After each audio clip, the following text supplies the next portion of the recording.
आइए अब आरंभ करते हैं आज की यह विलक्षण कथा। प्रिय भक्तों, चंदनपुर के प्रतापी राजा वीरभद्र अपने शौर्य, साहस और प्रजा प्रेम के लिए विख्यात थे। उनका राज्य समृद्ध था। चारों ओर घने चंदन के वृक्षों से आच्छादित भूमि, हीरे की खदानें और एक ऐसी व्यवस्था जहां धर्म और न्याय का वास था। उनकी प्रजा उन्हें पूजती थी और चंदनपुर की ख्याति दूर दूर तक फैल चुकी थी। परंतु समृद्धि के साथ साथ ईर्ष्या भी पनपती है। निकटवर्ती राज्य सोमनगर के राजा चंद्र प्रताप की निगाहें चंदनपुर पर जमी थीं। दुर्भाग्यवश राजा वीरभद्र का मंत्री कालकूट भीतर से छल में डूबा था और वह चंद्र प्रताप के साथ मिलकर गुप्त रूप से षड्यंत्र रच रहा था। उसने चंद्र प्रताप को राजा के निजी जीवन की जानकारियां दी, द्वारपालों को रिश्वत देकर अपनी ओर कर लिया और रात्रि में गुप्त आक्रमण की योजना बनाई। अमावस्या की भयावह रात, जब संपूर्ण चंदनपुर निश्चिंत निद्रा में डूबा था, वीरभद्र अपने परिवार सहित विश्राम कर रहे थे। तभी अचानक बाहर हलचल हुई, द्वार पर धमाके हुए। राजा तत्परता से जागे, तलवार थामी और रानी सुगंधा को गुप्त मार्ग से अपने पुत्र सहित प्रस्थान करने का आदेश दिया। रानी जाने को तैयार नहीं थी, परंतु वीरभद्र ने उन्हें बलपूर्वक भेज दिया। द्वार टूटा, सैनिक भीतर घुसे और वीरभद्र ने युद्ध आरंभ कर दिया। उन्होंने कई सैनिकों को परास्त किया, परंतु मंत्री कालकूट ने पीछे से वार कर उन्हें गंभीर रूप से घायल कर दिया। उसी क्षण राजा चंद्र प्रताप वहां आया और घायल मंत्री को देखकर क्रोधित हो उठा। उसने मंत्री पर वार करते हुए कहा, गद्दार को न राज्य मिलेगा न नरक में भी ठौर। मंत्री की अंतिम सांसों के साथ ही वह मरणासन्न हो गया। चंद्र प्रताप ने वीरभद्र से रानी और राजकुमार का ठिकाना पूछा, पर वीरभद्र ने उसे नहीं बताया। क्रुद्ध होकर चंद्र प्रताप ने उसे बंदी बना लिया और राज्य पर अधिकार कर लिया। कई वर्ष बीत गए। वीरभद्र की रानी और पुत्र कहां हैं, यह रहस्य किसी को नहीं झांक था। चंद्र प्रताप का पुत्र समर प्रताप अब 20 वर्ष का हुआ था। योद्धा था, घुड़सवारी और शस्त्र कला में निपुण। एक दिन शिकार के लिए गया और वन में भटक गया। प्यास और थकान से बेहोश हो गया। जब उसकी आंखें खुलीं तो स्वयं को एक झोपड़ी के पास पाया। एक वृद्ध वैद्य, एक महिला और एक युवक वहां उपस्थित थे। महिला ने चिंता जताई। युवक अरुण नामक था। वैद्य ने समर प्रताप की स्थिति जानी और उससे पूछा, बेटा तुम कौन हो? समर ने डर से झूठ कहा कि वह व्यापारी का पुत्र है। नाम नहीं बताया, क्योंकि उसे आशंका थी कि ये लोग दुश्मन न हो। समर ने कहा, मेरा नाम समर प्रताप है। वैद्य जी ने उसे औषधि दी और बोले, इसे खिला देना और कुछ भोजन देकर विश्राम कराओ, यह जल्दी ठीक हो जाएगा। समर को यह जानकर आश्चर्य हुआ कि वह अब माधवनगर राज्य में है। उसे खुशी हुई कि उसने अपनी असली पहचान नहीं बताई। उसने देखा कि यह परिवार बड़ी कठिनाई से जीवनयापन कर रहा था। मां बेटा दिन भर मेहनत करते और जो थोड़ा बहुत मिलता उसी से गुजारा होता। जब समर पूर्णतः स्वस्थ हो गया और लौटने लगा तो उसने अरुण से कहा, तुमने मेरी जान बचाई है। मैं यह उपकार कभी नहीं भूलूंगा, जो चाहोगे दूंगा। उसने अपनी जेब से 10 सोने की अशर्फियां निकालकर अरुण को देना चाहा, पर अरुण की मां ने हाथ जोड़ते हुए कहा, बेटा हमने यह सब किसी लालच में नहीं किया। ये अशर्फियां अपने पास रखो। यदि कभी जीवन में आवश्यकता पड़ी तो स्मरण करना, तुम पर कोई उपकार नहीं है। समर उनके निस्वार्थ सेवा भाव से अत्यंत प्रभावित हुआ और अपने राज्य लौट गया। पर समर की सेवा में लगे रहने के कारण 2-3 दिन तक मां और अरुण कोई काम नहीं कर पाए और अब घर में खाने के लिए कुछ नहीं बचा था। अरुण ने मां से कहा, मां अब हमें कोई काम करना होगा, यूं ही नहीं चलेगा। मां बोली, काम करने के लिए कुछ पूंजी चाहिए और हमारे पास तो कुछ भी नहीं है। तब उसने झोपड़ी के कोने में एक गड्ढा खोदा और एक मटकी निकाली जिसमें 100 अशर्फियां थीं। मां ने अशर्फियां अरुण को देते हुए कहा, बेटा यह मेरी पूरी जीवन भर की पूंजी है, इसे संभाल कर खर्च करना और कोई काम शुरू करना। अरुण ने स्वीकार किया और सोचने लगा कि इन अशर्फियों का क्या किया जाए। उसे झांत हुआ कि एक दूरस्थ राज्य में एक बड़ा मेला लगने वाला है, जहां देश विदेश के व्यापारी वस्तुएं बेचने आते हैं। अरुण ने मां से कहा, मां मैं उस मेले में जाऊंगा, और देखूंगा कि व्यापार के लिए कोई उपयोगी वस्तु मिलती है या नहीं।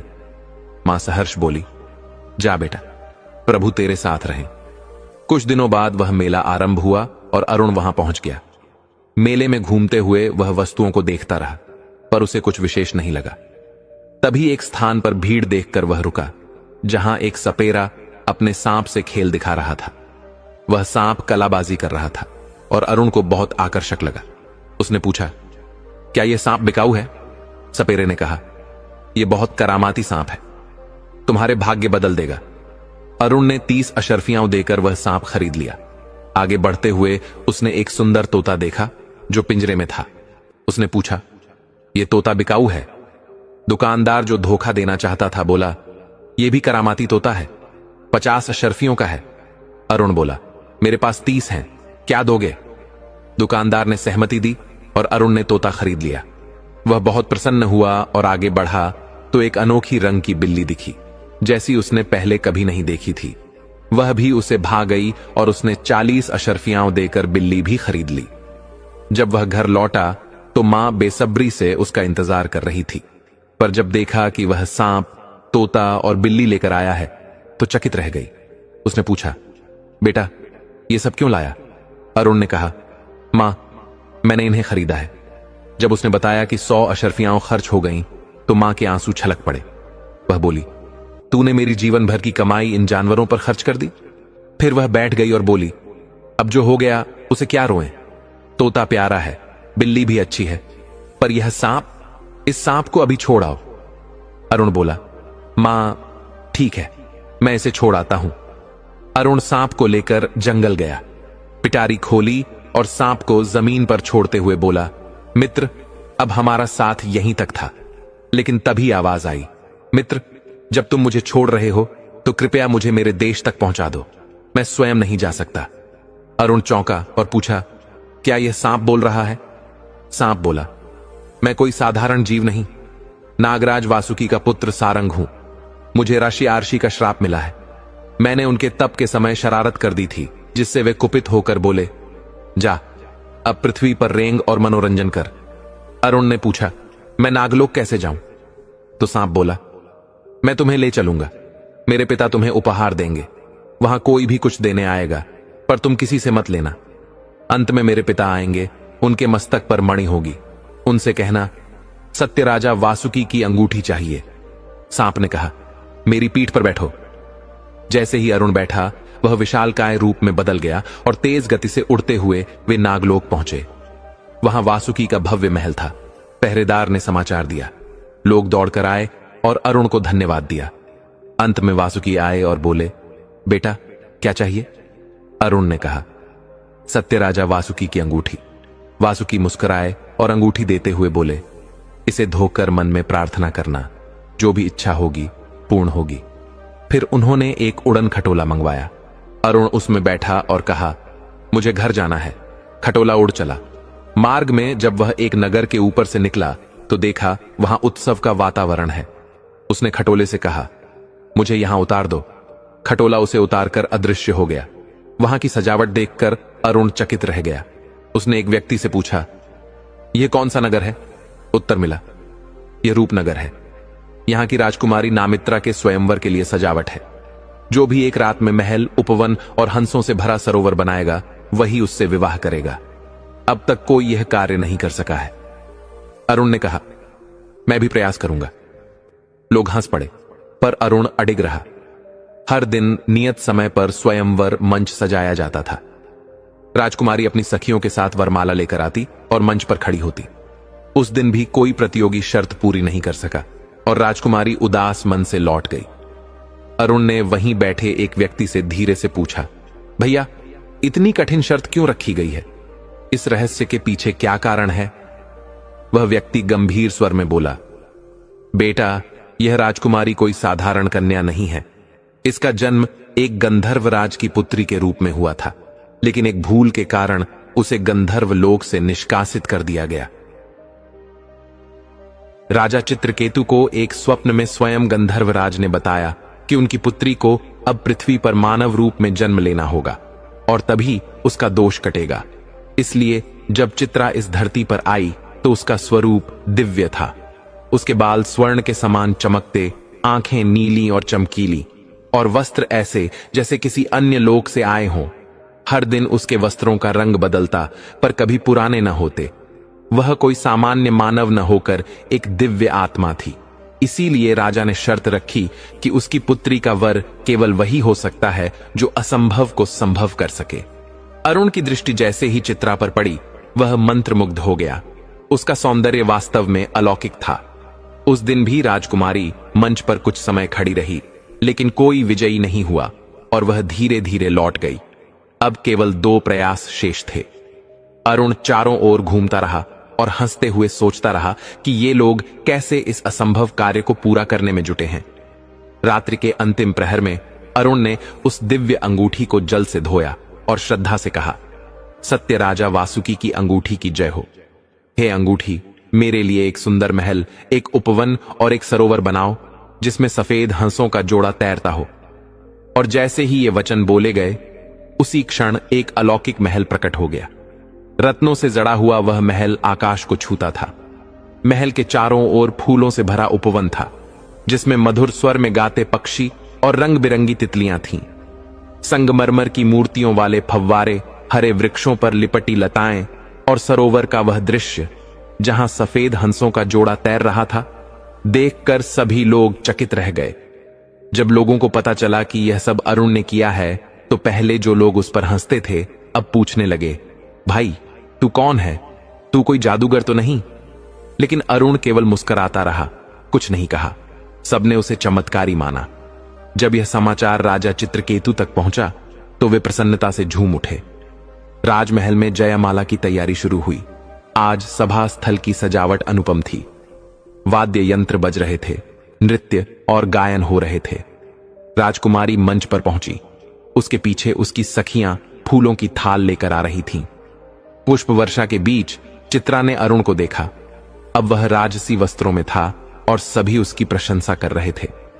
चित्रा ने मुस्कुराकर वरमाला अरुण के गले में डाल दी। विवाह का आयोजन अत्यंत भव्यता से हुआ। राजा चित्रकेतु ने अपनी एकमात्र पुत्री चित्रा के विवाह पर अरुण को राज्य का उत्तराधिकारी घोषित कर उसका राज तिलक कर दिया। अरुण अब राजा बन चुका था। उसने उड़न खटोले में बैठकर कहा, मुझे मेरी मां के पास ले चलो। मेरी मां राह देख रही है। माधव नगर में उसकी मां का बुरा हाल था। वह रो रो कर व्याकुल हो गई थी। जैसे ही अरुण राजसी वस्त्रों में खटोले से उतरा, मां ने उसे देखा और एक क्षण को पहचान न सकी। लेकिन जब वह दौड़ता हुआ आकर मां के चरणों में गिरा और बोला, मां, मैं तुम्हें लेने आया हूं, तो मां ने उसे उठाकर हृदय से लगा लिया। वह बोली, बेटा तू कहां चला गया था? अरुण ने मां को सब कुछ बताया और कहा, चलो मां, अब अपने महल में चलते हैं। मां ने अपनी प्रिय बिल्ली और तोते को साथ लिया। खटोला उन्हें रूपनगर लेकर आया और वहीं उतर गया। अब सब आनंदपूर्वक जीवन जीने लगे, पर चित्रा का मन अपने पुराने धर्मनगर की स्मृतियों में अटका रहता। अरुण कई बार पूछता, मां, आपको क्या याद आता है? पर वह मौन रहती। उसे याद आता था नदी का वह किनारा, जहां वह गंधर्व सखियों के संग स्नान करती थी। जब उसके स्वर्ण बाल झड़ते, वह उन्हें कमल की पत्तियों में लपेटकर नदी में बहा देती, इस आशा में कि शायद वे उसकी सखियों तक पहुंच जाएं।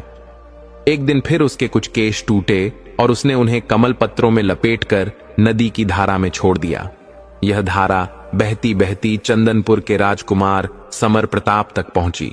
वह जंगल में शिकार कर रहा था और प्यास से व्याकुल होकर नदी पर पहुंचा। पानी पीकर जैसे ही वह उठा, उसकी दृष्टि बहते कमल पत्रों पर पड़ी। उन्हें उठाकर खोला तो स्वर्ण बाल देख चकित रह गया। उन बालों की आभा ऐसी थी कि वह अपने भीतर उतरती चली गई। अब उसका मन उस अनदेखी कन्या के बारे में सोचता रहता, जिसके ये स्वर्ण बाल हो सकते हैं। उसके मन में उस कन्या की छवि उतरती चली गई। वह एकांत में रहने लगा, न भोजन करता न बात करता। राजा चंद्र प्रताप चिंतित हो गए। उन्होंने पूछा, बेटा क्यों इतने व्याकुल हो? समर प्रताप बोला, पिताजी, मैं विवाह उसी कन्या से करूंगा जिसके बाल स्वर्ण जैसे हैं। राजा ने जब वह बाल देखा तो वह भी मौन रह गए। तब उन्होंने अपनी वृद्ध सलाहकार सलाह को बुलाया। सलाह ने कहा, यह कार्य तो मेरे लिए सरल है, बताओ बाल किस दिशा से आया? उत्तर दिशा से। तो सैनिकों को भेजा जाए। सैनिक गए और लौटकर बताया, यहां से 80 योजन दूर रूपनगर है, वहां की रानी के बाल स्वर्णमय हैं। सलाह को वहां भेजा गया। वह एक वृद्धा बनकर चित्रा के महल पहुंची। चित्रा ने उसे पहचानने का प्रयास किया, पर अनजान बुआ मानकर उसका आदर किया। अरुण राजकाज में व्यस्त रहता, पर सलाह ने धीरे धीरे चित्रा के मन में संदेह का बीज बो दिया। एक दिन वह पूछ बैठी, स्वामी, आप मुझसे कितना प्रेम करते हैं? अरुण ने एक हल्की मुस्कान के साथ और आंखों में आश्चर्य लिए कहा, चित्रा, यह कोई पूछने की बात है? मैं तुमसे अत्यंत प्रेम करता हूं। चित्रा ने कोमल स्वर में उत्तर दिया। तो फिर स्वामी, आपने मुझसे यह क्यों छुपाया कि आप रातों रात महल, सरोवर और बाग कैसे बना पाए? अरुण हंसते हुए बोला, अरे तुमने कभी पूछा ही नहीं और मुझे याद नहीं रहा बताने को। इसमें कौन सी बड़ी बात है? मेरे पास एक चमत्कारी अंगूठी है जिससे जो भी मांगो वह मिल जाता है। चित्रा का मन इस उत्तर से प्रसन्नता से भर उठा। अगली सुबह वह दौड़ती हुई अपनी बुआ सलाह के पास पहुंची और बोली, बुआ जी, आपने तो मुझे व्यर्थ में संदेह कराया। उन्होंने स्वयं ही बता दिया कि उनके पास एक चमत्कारी अंगूठी है जिससे सब कुछ संभव हुआ। सलाह की आंखें बड़ी हो गईं और वह बोली, और तुमने उनसे यह नहीं कहा कि वह अंगूठी तुम्हें दे दें? चित्रा हंसते हुए बोली, मैं उस अंगूठी का क्या करूंगी? जैसे उनके पास है वैसे ही मेरे पास है। सलाह ने धीरे से कहा, नहीं बेटी, बहुत अंतर होता है। यदि तुम्हें कभी किसी चीज की आवश्यकता हो और अंगूठी तुम्हारे पास हो तो तुम उसे तुरंत पा सकती हो। वैसे भी अरुण तो राजकाज में व्यस्त रहते हैं, तुम्हारे पास अंगूठी होना अधिक उचित होगा। असली बात तो यह है कि वह अंगूठी देंगे भी या नहीं, यह देखना चाहिए। चित्रा आत्मविश्वास से बोली, वे मुझे अवश्य देंगे, इसमें कोई संदेह नहीं। फिर चित्रा ने अरुण से कहा, स्वामी, वह चमत्कारी अंगूठी मुझे दे दीजिए, मैं उसका उपयोग करना चाहती हूं। अरुण ने सहज भाव से मुस्कुराते हुए कहा, इसमें कौन सी बड़ी बात है? यह लो, जैसे मेरे पास थी अब तुम्हारे पास है। उन्होंने श्रद्धापूर्वक अंगूठी चित्रा को सौंप दी और स्वयं राज दरबार के कार्यों में लग गए। चित्रा प्रसन्न होकर फिर अपनी बुआ के पास पहुंची और गर्व से बोली, देखिए बुआ जी, उन्होंने मुझे अंगूठी दे दी।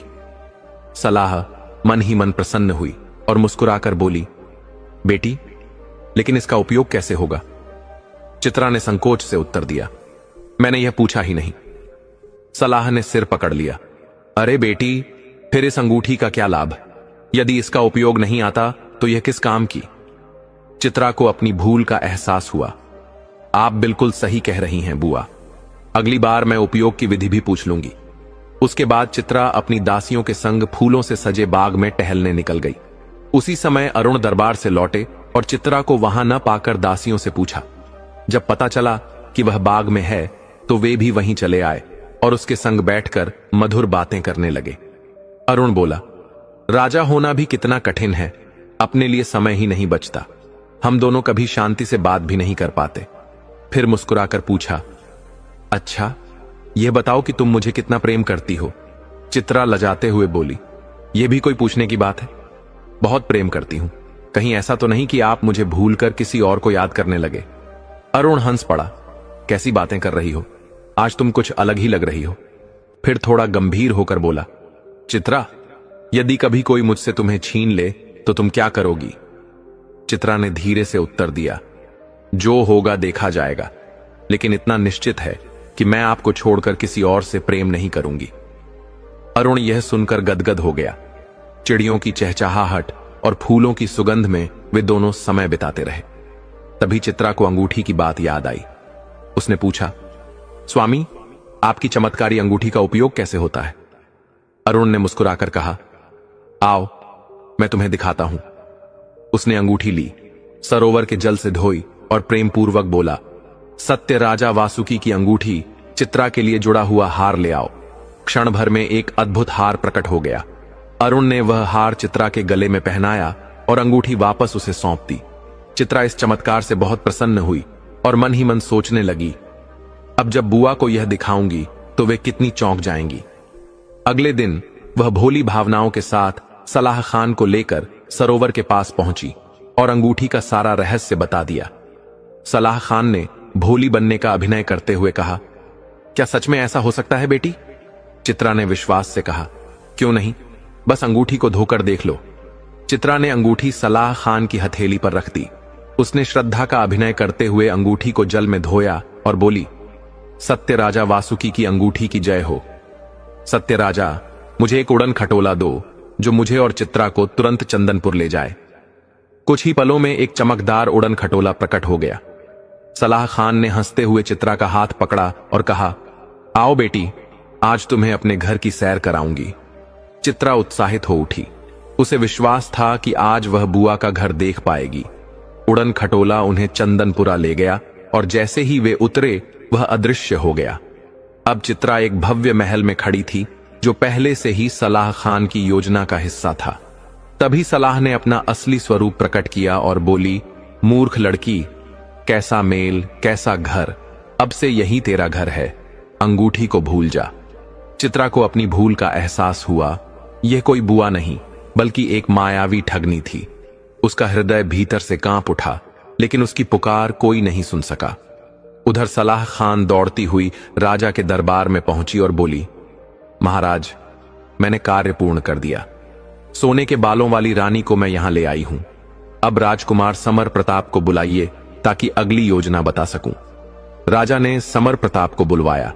सलाह खान ने उसे अंगूठी सौंपी और उसका रहस्य समझाते हुए कहा, इसे सदैव अपने पास रखना, तभी इसकी शक्ति तुम्हारे साथ रहेगी। समर प्रताप ने अंगूठी अपने पास रख ली और उसकी शक्ति का उपयोग जानकर योजना बनाने लगा। उधर चित्रा को अब सारी सच्चाई समझ आ चुकी थी। वह पछता रही थी कि क्यों उसने बिना सोचे समझे एक अनजान स्त्री पर विश्वास किया। अब वह अपने माता पिता राजा चित्रकेतु और रानी लेखामती को याद करने लगी, जो इस समय तीर्थ यात्रा पर थे। वह सोचने लगी, जब वे लौटेंगे और यह जानेंगे तो कितना आघात लगेगा। वह किसी उपाय की तलाश में थी कि अंगूठी किसी प्रकार वापस मिल जाए और वह अपने देश लौट सके। अगले दिन समर प्रताप स्वयं उससे मिलने आया और विवाह का प्रस्ताव रखा। चित्रा ने कोमल मुस्कान के साथ कहा, स्वामी, मैं आपसे विवाह अवश्य करूंगी, आप इतने सुंदर हैं, पर मेरी एक विनती है। राजकुमार ने उत्सुकता से पूछा, बोलो, क्या शर्त है? चित्रा ने कहा, मेरे पास एक बोलने वाला तोता और एक बोलने वाली बिल्ली थी। वे मेरे सबसे प्रिय साथी थे। जब से यहां आई हूं उनका साथ नहीं है। यदि आप उन्हें मेरे पास ला सकें तभी मैं आपसे विवाह करूंगी, नहीं तो मैं इस सरोवर में कूद जाऊंगी। राजकुमार घबरा गया और बोला, देवी, ऐसा मत कीजिए, मैं तुम्हारी शर्तें मानता हूं। चित्रा ने मन ही मन राहत की सांस ली, क्योंकि अब उसे कुछ समय और मिल गया था। राजकुमार ने सोचा, जब सलाह खान चित्रा को यहां ला सकती है तो वह तोते और बिल्ली को भी ला सकती है। आखिर अंगूठी भी तो अब हमारे पास है, इसमें क्या कठिनाई होगी। लेकिन तभी चित्रा ने एक ऐसी बात कह दी जिससे राजकुमार की सारी आशाओं पर मानो पानी फिर गया। चित्रा बोली, स्वामी, मेरे साथ बहुत बड़ा छल हुआ है। मेरी चमत्कारी अंगूठी मुझसे धोखे से ले ली गई है, और यदि तुम उसी अंगूठी के सहारे मेरे तोते और बिल्ली को ढूंढ लाओगे तो मैं तुम्हें बहादुर नहीं मानूंगी। मैं तुम्हारी असली शक्ति देखना चाहती हूं, इसलिए यदि तुम बिना अंगूठी का उपयोग किए उन्हें ला सको तभी मैं तुम्हारी बहादुरी को स्वीकार करूंगी। राजकुमार ने उसकी शर्त मान ली, क्योंकि अब उसके पास कोई और उपाय भी नहीं था। उसने जल्दी लौटने का वादा किया और महल चला गया। उधर जब अरुण महल लौटा और चित्रा को वहां नहीं पाया तो उसका मन व्याकुल हो उठा। दासियों से पूछने पर पता चला कि चित्रा बुआ के साथ सरोवर की ओर गई थी और फिर कभी वापस नहीं आई। अरुण के मन में पहले से ही कुछ शंका थी, जो अब सच्चाई में बदलती जा रही थी। उसी दिन चित्रा के माता पिता महारानी चित्रकेतु और रानी लेखामती तीर्थ यात्रा से लौटे। जब उन्होंने महल में छाया सन्नाटा देखा तो दासियों से व्याकुल होकर पूछा, क्या हुआ? दासियों ने पूरी बात बताई कि कोई बुआ आई थी और वह चित्रा को अपहरण करके ले गई। यह सुनकर अरुण की माता ने अपने पास रखे चित्रा के दो प्रिय साथियों तोता और बिल्ली को बुलाया। वे दोनों अत्यंत चतुर थे, हर बात की जानकारी रखते थे और सच्चे मार्गदर्शक थे। जब महारानी को पूरी सच्चाई झात हुई तो उन्होंने कहा, अब तुम दोनों उसकी खोज में निकल जाओ और पता लगाओ कि वह कहां है। तोते और बिल्ली ने तुरंत सिर हिलाकर आज्ञा स्वीकारी और खोज यात्रा पर निकल पड़े। वे उड़ते उड़ते गांवों और नगरों का निरीक्षण करते, जहां आवश्यकता लगती वहां रुकते। हर पेड़, हर आंगन, हर झरोखे में उन्होंने चित्रा की खोज की। ऐसे ही कई दिन बीत गए। अंततः वे एक सुदूर क्षेत्र में पहुंचे जिसकी दूरी लगभग 80 योजन थी। उनकी निगाह अब चंदनपुर की ओर थी। चंदनपुर में वे सबसे पहले उस भव्य बाग में पहुंचे जहां एक सुंदर महल खड़ा था। तोते की नजर सबसे पहले वहां लगे आम के पेड़ों पर पड़ी और वह मन ही मन ललचा उठा। उसने तय किया कि पहले वह मीठे आम खाएगा। बिल्ली भी चुपचाप उसके पीछे पीछे चल दी। तोता पेड़ पर बैठ गया और आम खाने में लग गया। इधर चित्रा बहुत उदास थी। वह महल के झरोखे पर आ खड़ी हुई और बाहर देखने लगी। तभी तोते ने ऊपर देखा और उसकी नजर चित्रा पर पड़ी। वह खुशी से फड़फड़ाया। उसने अपनी स्वामिनी को पहचान लिया। चित्रा भी चौंक गई क्योंकि उसने तोते की आवाज पहचान ली थी। बिल्ली भी महल के अंदर सब देख चुकी थी। अब केवल झरोखा बाकी था। जब वह झरोखे तक पहुंची तो उसने भी चित्रा को देख लिया। तोते के मुंह से आम गिर पड़ा और वह खुशी से नाचने लगा। चित्रा ने पुकारा तो वह तुरंत उड़कर उसके पास आ गया। बिल्ली भी छलांग लगाकर उसकी गोद में जा बैठी। चित्रा कभी बिल्ली को सहलाती, कभी तोते को। उसकी आंखों से आनंद के आंसू बहने लगे। तीनों ने खुशी से बातें शुरू की। बिल्ली ने बताया, सब लोग तुम्हारी राह देख रहे हैं और बहुत चिंतित हैं। चित्रा ने धीरे से कहा, मेरी चमत्कारी अंगूठी अब समर प्रताप के हाथों में है। वह बुआ असल में एक गुप्तचर निकली और उसने मुझसे धोखे से अंगूठी छीन ली। अब हमें मिलकर यह सोचना होगा कि वह अंगूठी वापस कैसे ली जाए। तीनों ने योजना बनानी शुरू की। बिल्ली चुपचाप समर प्रताप के महल तक पहुंच गई और उसका पीछा करने लगी। उसने देखा कि राजकुमार दिन भर अंगूठी अपने हाथ में रखता है और रात को उसे अपने मुंह में रखकर सोता है। बिल्ली ने एक तरकीब सोची। रात में जब वह गहरी नींद में था, बिल्ली पलंग के नीचे छिपकर बैठ गई। तभी वहां चूहों की बारात निकल रही थी। इस बारात में दूल्हा सबसे पीछे था। बिल्ली ने मौका देखा और दूल्हे चूहे को झपट लिया। चूहों के राजा और रानी उसके आगे हाथ जोड़कर खड़े हो गए। हे देवी बिल्ली, वह हमारा इकलौता पुत्र है, कृपा करके उसे छोड़ दो। बिल्ली ने कोमल स्वर में कहा, मुझे तुमसे कुछ नहीं चाहिए, बस एक काम कर दो। चूहों ने पूछा, क्या काम है? बिल्ली ने कहा, राजकुमार की नाक में अपनी पूंछ डाल दो। राजा और रानी ने तुरंत आदेश दिया। सारे चूहे पलंग पर चढ़ गए और पूंछें उसकी नाक में डालने लगे। राजकुमार को जोर से छींकें आने लगीं और वह चिल्लाने लगा। उसी क्षण अंगूठी उसके मुंह से निकलकर दूर जा गिरी। बिल्ली तो उसी समय का इंतजार कर रही थी। उसने तुरंत अंगूठी उठाई और भाग चली। समर प्रताप को जब होश आया तो उसने देखा कि अंगूठी गायब है। उसने महल में हाहाकार मचा दिया। यह खबर जब सलाह खान तक पहुंची तो वह घबरा गई। यह तो चित्रा की कोई चाल लगती है, जल्दी से उसके महल की ओर बढ़ो। उधर बिल्ली अंगूठी लेकर चित्रा के पास लौट रही थी। तभी एक पशु व्यापारी उसकी सुंदरता देखकर उसकी ओर लपका और पकड़ लिया। लेकिन समझदार बिल्ली ने अंगूठी तुरंत जमीन पर डाल दी और तोते ने उसे चोंच में दबाकर ऊपर उड़ान भर ली। बिल्ली ने पंजों से व्यापारी पर वार किया और वहां से भाग निकली। तोता बोला, राजकुमारी, जल्दी अंगूठी से उड़न खटोला बुलाइए। चित्रा ने कहा, मैं अपनी बिल्ली को छोड़कर नहीं जाऊंगी। तभी बिल्ली दौड़ती हुई आई और चित्रा की गोद में छलांग लगाई। चित्रा ने अंगूठी उठाकर कहा, सत्य राजा वासुकी की अंगूठी, मुझे उड़न खटोले में बैठाकर रूपनगर ले चलो। क्षण भर में उड़न खटोला वहां पहुंचा। चित्रा, तोता और बिल्ली के संग उसमें बैठ गई। वे तीनों खुले आकाश में उड़ चले। नीचे समर प्रताप और उसके सैनिक दौड़ते रहे, लेकिन वे कुछ नहीं कर पाए। खटोला दूर आकाश में विलीन हो गया। समर प्रताप क्रोध से भर उठा और अपने पिता चंद्र प्रताप के पास जाकर बोला, जब तक मैं चित्रा को हासिल नहीं कर लेता, अन्न जल ग्रहण नहीं करूंगा। चंद्र प्रताप गरज उठे, रूपनगर पर चढ़ाई कर दो। उधर उड़न खटोला चित्रा को रूपनगर पहुंचा चुका था। चित्रा दौड़ती हुई अपने माता पिता के पास गई और उनसे लिपटकर रोने लगी। माता पिता ने प्रभु का धन्यवाद किया। अरुण की सारी चिंता भी समाप्त हो गई। चित्रा ने अंगूठी लौटाते हुए कहा, स्वामी, मैं उस दुष्ट सलाहकार के बहकावे में आ गई थी, क्षमा कीजिए। अरुण ने मुस्कुराकर कहा, यह तो एक बुरे स्वप्न जैसा था, भूल जाओ। लेकिन जब चंदनपुर का नाम आया तो अरुण की माता सुगंधा क्रोध से भर उठी। उन्होंने कहा, अब समय आ गया है कि मैं तुम्हें सब कुछ बताऊं। चंदनपुर का राजा चंद्र प्रताप एक धोखेबाज था। उसने हमारे मंत्री से मिलकर हमला किया था, जिसमें तुम्हारे पिता महाराज वीरभद्र घायल हो गए थे। मैंने वचन लिया कि मैं तुम्हारे वंश की रक्षा करूंगी। मेरा नाम सुगंधा है और मैं चंदनपुर की महारानी थी। तुम राजकुमार अरुण हो। यह सुनकर चित्रा और रानी लेखामती अत्यंत प्रसन्न हो गईं। दोनों ने कहा, हमें तो पहले दिन से ही आभास था कि यह कोई साधारण युवक नहीं बल्कि एक राजकुमार है।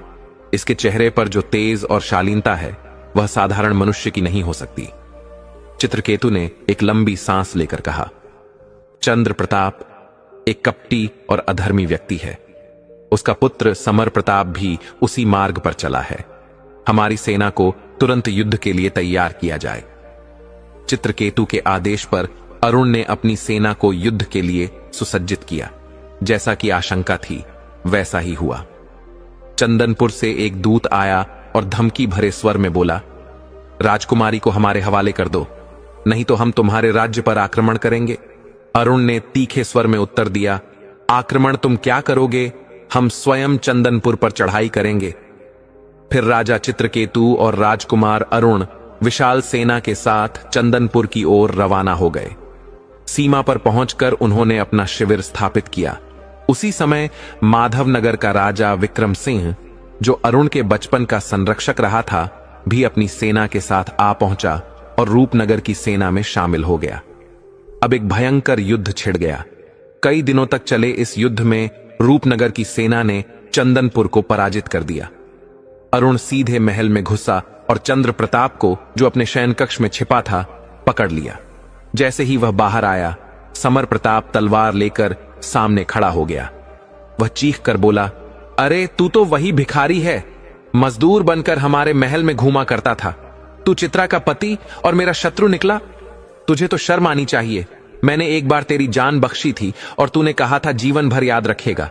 अब देख, मेरी दी हुई जिंदगी पर फल फूल रहा है। यह बदला तुझसे चुकाया नहीं जाएगा। अरुण ने गहरी सांस लेकर कहा, मैं मजदूर नहीं हूं। मैं इस राज्य का असली राजकुमार हूं, जिसका राज्य तेरे पिता ने छल से छीन लिया था। जाकर अपने पिता से पूछ, क्या मैं तुझे जीवन दान दे सकता हूं? समर प्रताप चीखा, मैं तुझे छोड़ दूंगा। अरुण हंसा, तू मुझे क्या छोड़ेगा? तू खुद अपनी जान की भीख मांगेगा।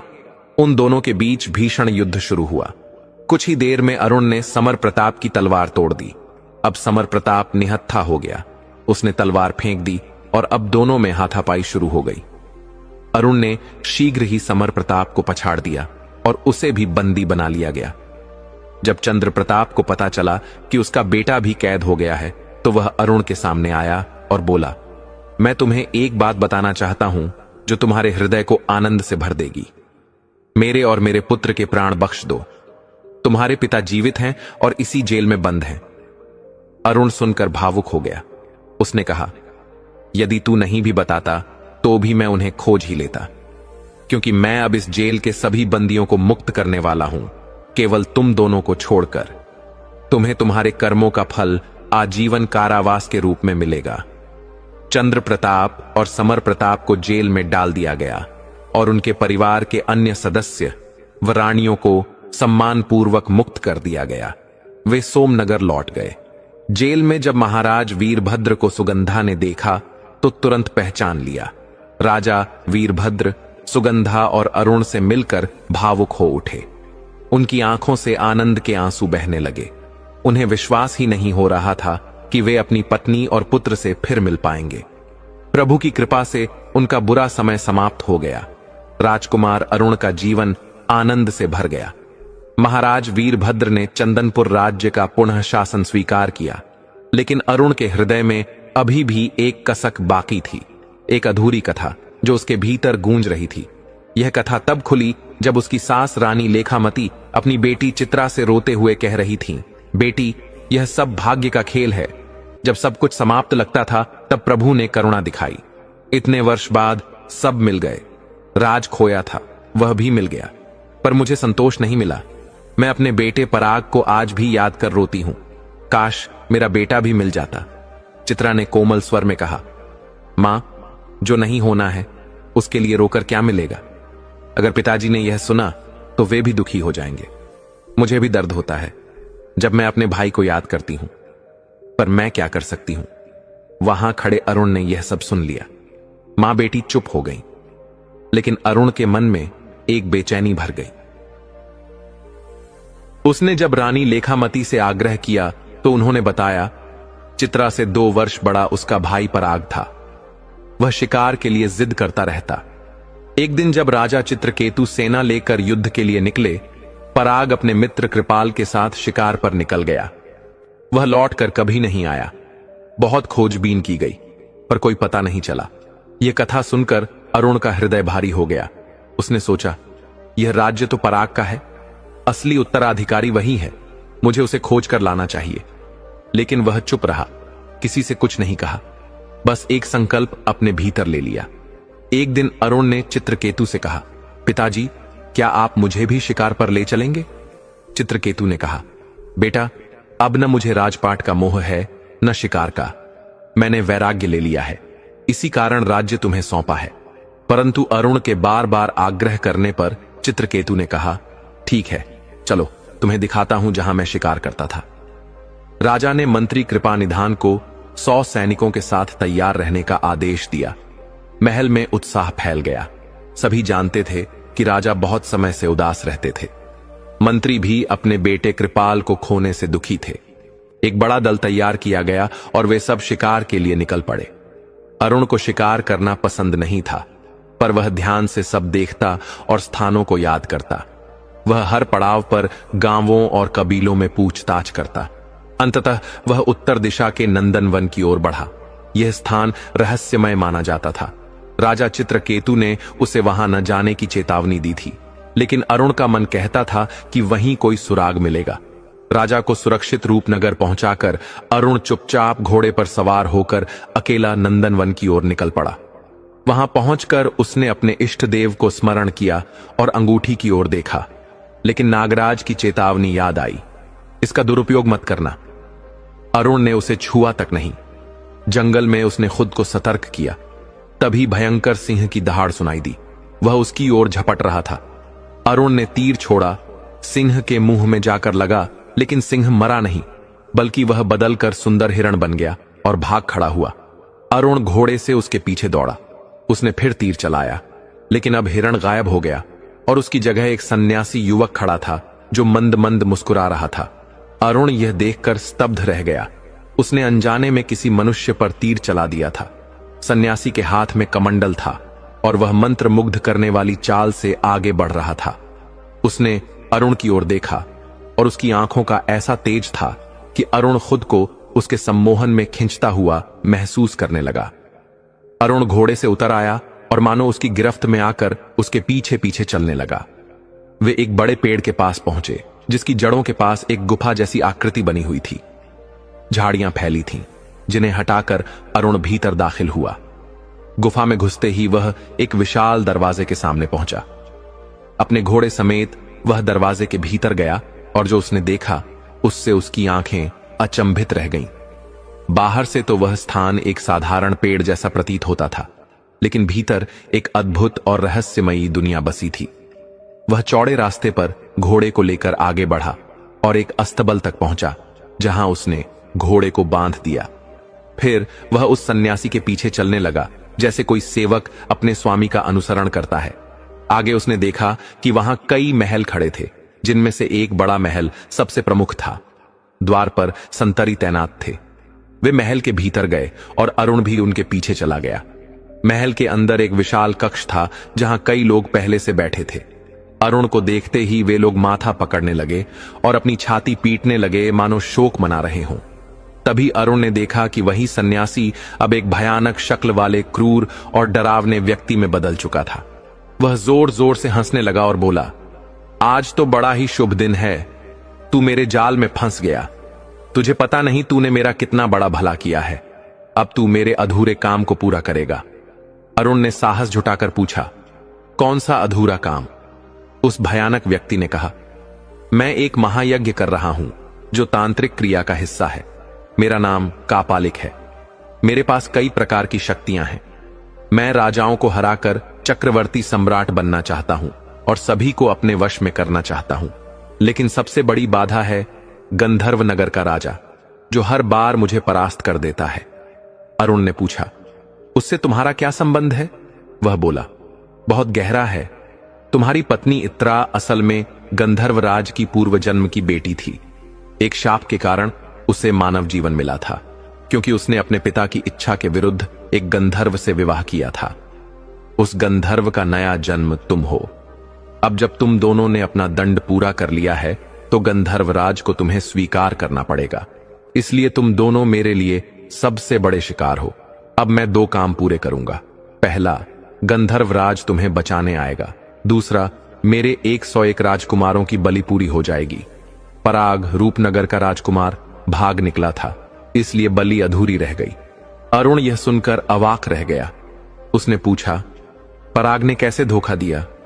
कापालिक ने बताया, दिन में मेरी शक्तियां कमजोर हो जाती हैं। पराग ने मेरी गतिविधियों पर नजर रखी और मंत्र सीख लिए। उसने जाल तोड़ने का तरीका खोज निकाला, पर अपने असली रूप में लौट नहीं पाया। मैं शक्ल बदलने में माहिर हूं। एक राजकुमारी को मैंने बंदी बनाया था, पर पराग उसे भी लेकर भाग गया। पर वह अब भी मेरी जादुई गिरफ्त में है। जो यहां से बाहर निकलने की कोशिश करेगा वह पछताएगा। आज रात मेरा महायज्ञ पूर्ण होगा। कापालिक चला गया। अरुण ने वहां के लोगों से पूछा, तुम कौन हो? सभी ने बताया, कोई राजकुमार, कोई युवराज, जो किसी न किसी रूप में फंसे थे। कापालिक रूप बदलकर लोगों को सुंदरबन में फंसा लेता था। अरुण ने पूछा, यहां पराग को कौन जानता है? एक युवक कृपाल सामने आया और बोला, मैं पराग के साथ ही आया था। हम दोनों फंसे और अब यदि कोई उपाय नहीं निकला तो यह आज ही बलि चढ़ा देगा। कृपाल डर से कांप रहा था। अरुण के आगमन से 101 की संख्या पूरी हो गई थी। कृपाल ने बताया, एक बार मैं सोने का नाटक कर रहा था। दिन में कापालिक की शक्तियों को देखना चाहता था। तभी मैंने देखा एक व्यक्ति चिड़िया बनकर बाहर निकला, लेकिन कापालिक ने पकड़कर उसे फिर से इंसान बना दिया। उस चिड़िया को होश तक नहीं था। उस पर जल छिड़का गया जिससे वह रूप में लौटा। लेकिन अगर कोई बाहर निकलकर रूप बदल ले तो यह जल भी उसे वापस नहीं ला सकता। यह जल तभी असर करेगा जब कापालिक मारा जाएगा। अब सब योजना सोचने लगे, पर कोई उपाय कारगर न लगा। तभी अरुण को अपनी अंगूठी की याद आई। उसने उसे जल से धोया और प्रार्थना की, हे सत्यराज बासुकी की अंगूठी, इन सबको इस जादू से मुक्त करो। धरती कांपने लगी, पर अंगूठी असफल रही। यह काले जादू के सामने कमजोर पड़ गई थी। नागलोक में नागराज बासुकी को सूचना मिली, आपकी दी हुई अंगूठी असफल हो गई है।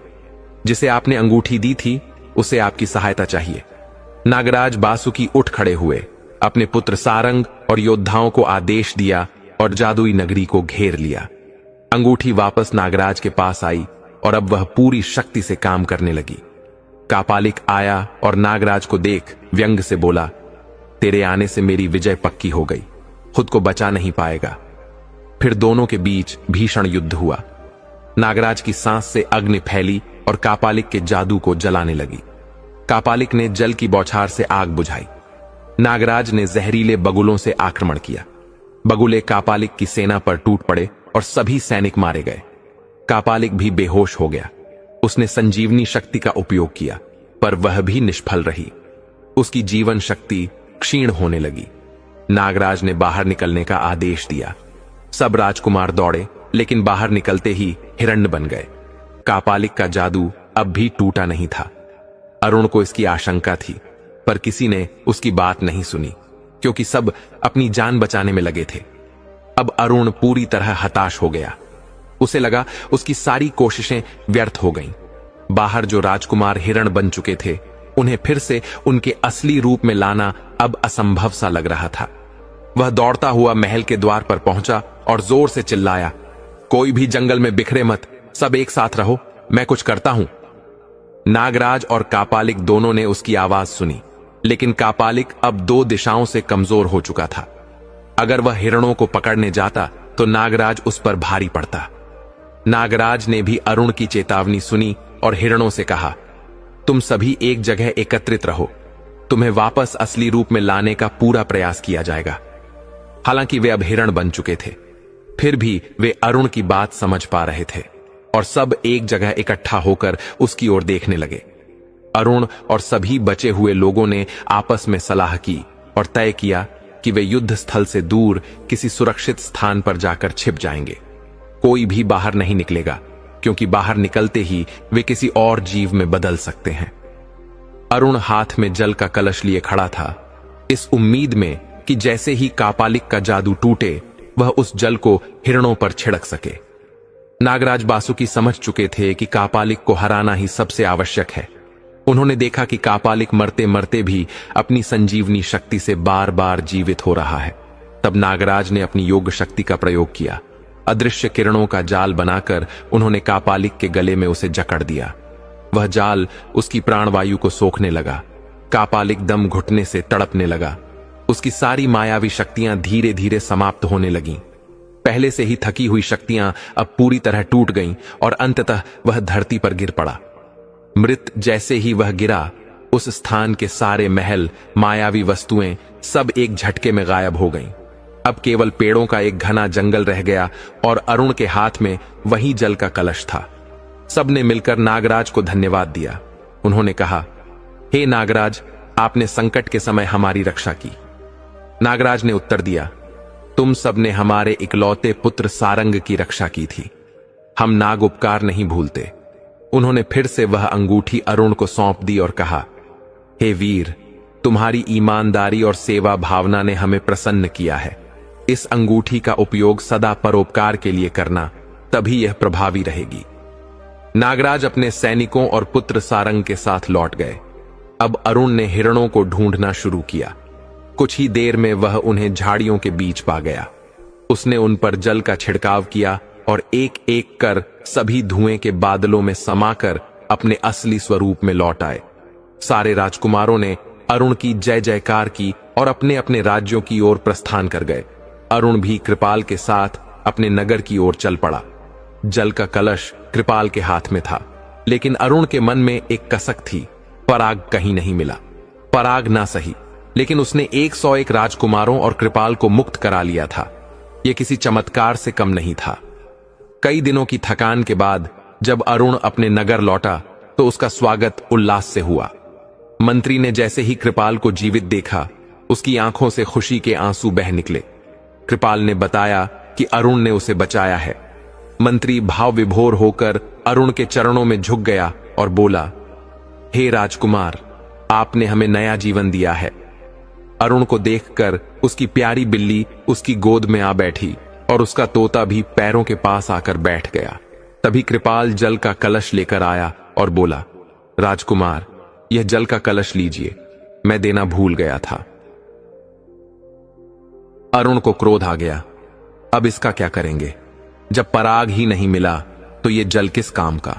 उसने गुस्से में वह जल उड़ा दिया, जो सीधा बिल्ली और तोते पर गिर पड़ा। और फिर जो हुआ उसे देखकर सबकी आंखें फटी की फटी रह गईं। 2 धुएं के गुब्बारे उठे और जब वह धुआं हटा तो तोते की जगह एक सुंदर राजकुमार खड़ा था और बिल्ली की जगह एक अनुपम सुंदरी राजकुमारी। अरुण स्तब्ध रह गया। कृपाल ने कहा, ये हमारे राजकुमार पराग हैं। अरुण की सारी तपस्या सफल हो गई। महल में यह समाचार बिजली की गति से फैल गया। राजा चित्रकेतु और रानी लेखमती दौड़कर आए और अपने पुत्र पराग से लिपट गए। वर्षों बाद बेटे से मिलकर उनकी आंखों से अश्रुधारा बह निकली। रानी की नजर उस सुंदर कन्या पर गई और उन्होंने पूछा, यह कौन है? पराग ने कहा, यह राजकुमारी रत्नावली है, जिसे कापालिक ने बंदी बनाया था। हम दोनों वहां से भागे थे, लेकिन कापालिक के जादू में फंस गए। रत्नावली को आदर सहित उसके घर भेजा गया। बाद में राजा चित्रकेतु और रानी लेखमती ने पराग को धन्यवाद दिया। एक भव्य उत्सव आरंभ हुआ। राजकुमार पराग और राजकुमारी रत्नावली का विवाह इतनी भव्यता से हुआ कि पूरा नगर उत्सव में डूब गया। रत्नावली अब रानी बनकर रूपनगर आ गई। राजा चित्रकेतु और रानी लेखमती के हृदय में अब सुकून था। उनका उत्तराधिकारी लौट आया था। पराग का राज्याभिषेक बड़े उल्लास के साथ संपन्न हुआ। राजा बनने के बाद पराग अपने माता पिता को लेकर चंदनपुर चला गया। विदा लेते समय चित्रकेतु और लेखमती भावुक हो उठे। उन्होंने सुगंधा से कहा, आपने तो हमारा उद्धार किया, आपसे बिछड़ना कठिन है। रानी सुगंधा मुस्कुराकर बोली, मैं फिर जल्दी आऊंगी, उदास मत होइए। अरुण हंसते हुए बोला, हमारा उड़न खटोला है ना, पलक झपकते ही पहुंच जाएंगे। सब हंस पड़े और उड़न खटोला आकाश की ओर उड़ चला। सब अपने अपने महलों में लौट आए और अब उनके जीवन में सुख और शांति का सूर्य चमक उठा। दर्शक बंधु, कथा अभी यहीं खत्म नहीं होती। अभी हम ये भी जानेंगे कि ब्रह्मचारी होने बाद भी भीष्म पितामह ने क्यों किया था विवाह। दर्शक बंधु, क्या आपने कभी सोचा है, जिस पुरुष ने आजीवन ब्रह्मचर्य व्रत का पालन किया, जिसने अपनी कामनाओं को अग्नि में भस्म कर दिया, जिसने अपने पिता के प्रेम के लिए जीवन भर विवाह का त्याग कर दिया, वही भीष्म पितामह आखिर विवाह के बंधन में क्यों बंधे? क्या यह किसी व्रत का टूटना था, या फिर यह भी त्याग की वह पराकाष्ठा थी जिसे केवल एक भीष्म ही निभा सकता था? आज की इस कथा में हम जानेंगे वह रहस्य जो न केवल भीष्म के जीवन को बल्कि संपूर्ण कुरुवंश के भविष्य को भी प्रभावित कर गया। यह कोई साधारण प्रेम कथा नहीं है।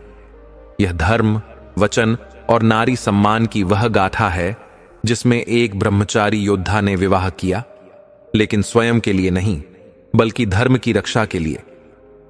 कथा आरंभ होती है उस कालखंड में जब हस्तिनापुर की राजगद्दी पर शांतनु जैसे महान और धार्मिक राजा विराजमान थे। शांतनु ने गंगा से विवाह किया और उनसे एक दिव्य बालक उत्पन्न हुआ जिसका नाम था देवव्रत।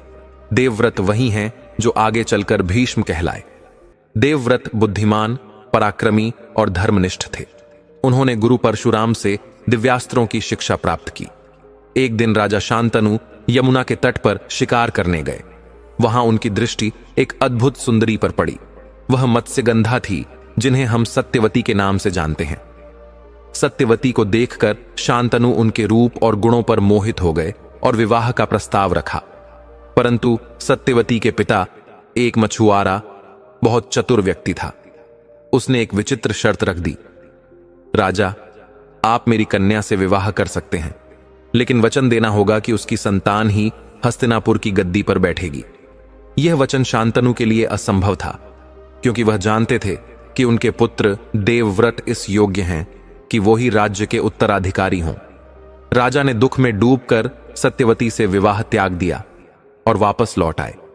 यह बात देवव्रत को झांत हुई। उन्होंने जब अपने पिता का दुहक और त्याग देखा तो बिना एक क्षण की देरी किए स्वयं मछुआरे के पास पहुंचे और वहीं उस तट पर उस मछुआरे की झोपड़ी के सामने देवव्रत ने वह वचन लिया जिसने उन्हें भीष्म बना दिया। मैं आजीवन ब्रह्मचारी रहूंगा, न विवाह करूंगा, न संतान उत्पन्न करूंगा, और हस्तिनापुर की गद्दी पर केवल सत्यवती की संतान ही विराजेगी। इस भयंकर प्रतिज्ञा से समस्त देवता और पृथ्वी कांप उठी। इसीलिए उन्हें भीष्म कहा गया, जिसका अर्थ है भयंकर प्रतिज्ञा लेने वाला। राजा शांतनु ने प्रसन्न होकर उन्हें इच्छा मृत्यु का वरदान दिया। पर अब प्रश्न उठता है, फिर भीष्म पितामह ने विवाह क्यों किया? यह घटना घटित हुई कई वर्षों बाद, जब हस्तिनापुर में विचित्र परिस्थितियां उत्पन्न हो गई थीं। सत्यवती के दो पुत्र हुए, चित्रांगद और विचित्रवीर्य। चित्रांगद युद्ध में मारा गया। विचित्रवीर्य का विवाह दो राजकुमारियों अंबा और अंबालिका से हुआ, लेकिन दुर्भाग्यवश विचित्रवीर्य अल्पायु में ही मृत्यु को प्राप्त हो गए और कोई संतान नहीं हुई। अब राजवंश संकट में था। हस्तिनापुर की गद्दी को कोई उत्तराधिकारी नहीं था। सत्यवती चिंता में डूब गईं। उन्होंने अपने प्रथम पुत्र वेदव्यास को बुलाया, जो तपस्वी जीवन जी रहे थे, और उनसे निवेदन किया कि वे अंबा, अंबालिका और दासी के गर्भ से संतति उत्पन्न करें। इसी प्रकार धृतराष्ट्र, पांडु और विदुर का जन्म हुआ। लेकिन इन घटनाओं के बीच एक और प्रसंग घटित हुआ जो आपको चौंका सकता है। जब सत्यवती को यह लगने लगा कि राजवंश अब भी संकट में है, तो उन्होंने एक विशेष प्रस्ताव भीष्म पितामह के सामने रखा। उन्होंने कहा, तुम विवाह कर लो भीष्म, ताकि कुरुवंश को एक समर्थ और धर्मनिष्ठ उत्तराधिकारी मिले। भीष्म ने विनम्र भाव से मना कर दिया, माताश्री, मैंने अपने पिता को वचन दिया है और मैं उसे नहीं तोड़ सकता। लेकिन कथा यहां नहीं थमती। कुछ विशेष पुराणों और लोक कथाओं में उल्लेख है कि भीष्म पितामह ने एक बार एक कन्या से प्रतीकात्मक विवाह किया था, जिसमें उन्होंने केवल विवाह का रूप निभाया, लेकिन ना तो कोई दाम्पत्य जीवन अपनाया और ना ही ब्रह्मचर्य व्रत को तोड़ा। यह विवाह एक ऐसे अवसर पर किया गया जब किसी राज्य की रक्षा, किसी स्त्री की मर्यादा या राजनयिक कारणों से ऐसा आवश्यक हुआ। उन्होंने विवाह तो किया, लेकिन केवल धर्म और राष्ट्र की रक्षा के लिए। कुछ ग्रंथों में यह भी आता है कि उन्होंने एक कन्या को अपने संरक्षण में लेकर उसे राजसी अधिकार दिलाने हेतु उसे अपनी पत्नी के रूप में प्रस्तुत किया था, परंतु न कभी पति पत्नी का संबंध निभाया, न ही अपनी प्रतिज्ञा को भंग किया। यही था भीष्म पितामह का चरित्र। जहां विवाह भी हुआ तो केवल धर्म की मर्यादा के लिए, निजी सुख के लिए नहीं। उन्होंने विवाह किया, परंतु उस विवाह में न वासना थी न कामना, केवल कर्तव्य था, धर्म था और त्याग की वह महागाथा जिसे केवल एक भीष्म ही निभा सकता था। तो प्रिय दर्शकों, यह कथा हमें सिखाती है कि जीवन में यदि व्रत लिया है तो परिस्थिति कैसी भी हो, उसे निभाना चाहिए। भीष्म पितामह ने विवाह किया, पर निष्ठा से, धर्म के लिए और संपूर्ण ब्रह्मांड को यह दिखाने के लिए कि मनुष्य अपनी इच्छाओं का स्वामी हो सकता है, यदि वह सच्चे अर्थों में भीष्म हो।